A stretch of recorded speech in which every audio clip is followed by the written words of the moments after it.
ओम श्री सांब शिवाय नमः। ओम श्री गणेशाय नमः। हम शिव महापुराण के विद्वेश्वर संहिता में बताए गए एक सरल उपदेश पर चर्चा करेंगे, जिसमें भगवान शिव के द्वारा भगवान नंदिकेश्वर को दिए गए उपदेश का वर्णन है और जिसे सनत कुमार जी ने महर्षि व्यास जी को बताया। शिव पुराण के अनुसार पूर्व काल में पराशर मुनि के पुत्र व्यास देव जी सरस्वती नदी के तट पर तपस्या कर रहे थे। उनकी तपस्या के दौरान एक दिन ब्रह्मा जी के पुत्र भगवान सनत कुमार उस तपस्या स्थल पर आए।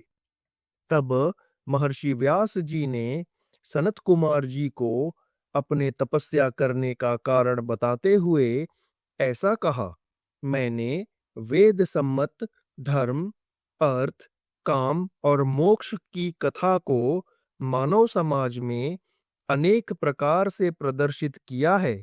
सर्वथा गुरु स्वरूप होने पर भी मैं मुक्ति के साधन रूप ज्ञान को नहीं जान पाया हूं और इसी कारण तपस्या कर रहा हूं। तब सनत कुमार जी ने महर्षि व्यास को अपना अनुभव बताया। उसका विवरण इस तरह से है।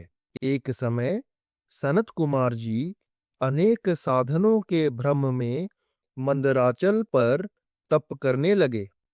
तभी महेश्वर शिव की आज्ञा से भगवान नंदिकेश्वर प्रकट हुए और सनत कुमार जी से बोले, भगवान शंकर का श्रवण, कीर्तन और मनन ये तीनों वेद सम्मत हैं और मुक्ति के साक्षात कारण हैं। यह बात स्वयं भगवान शिव ने मुझसे कही।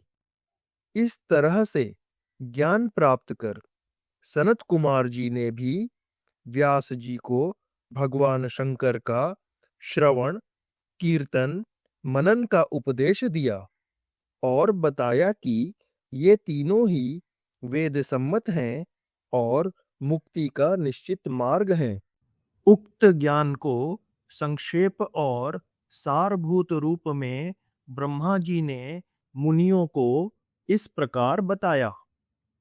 कान से भगवान शिव के नाम, गुण और लीलाओं का श्रवण, वाणी द्वारा उनका कीर्तन तथा मन के द्वारा उनका मनन, इन तीनों को महान साधन माना गया है।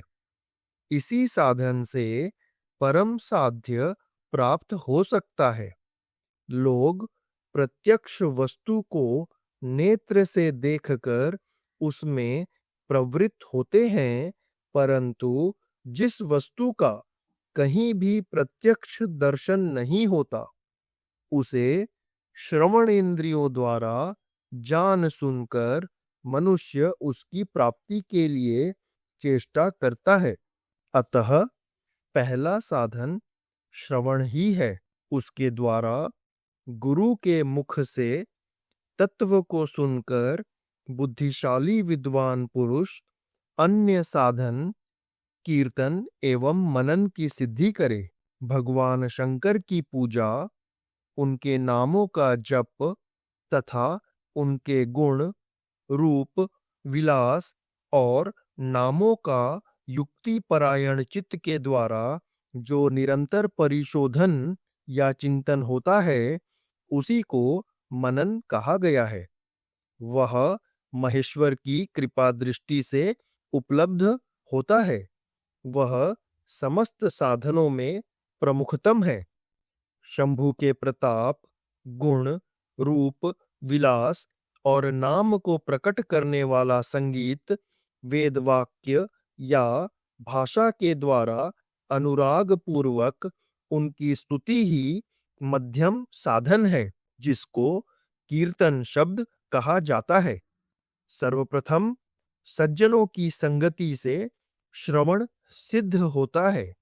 बाद में शिव जी का कीर्तन दृढ़ होता है और अंत में सभी साधनों से श्रेष्ठ शंकर विषयक मनन उत्पन्न होता है। किंतु यह सब उनकी कृपा दृष्टि से ही संभव होता है। ओम नमः शिवाय। श्री शिवाय नमस्तुभ्यं। हर हर महादेव।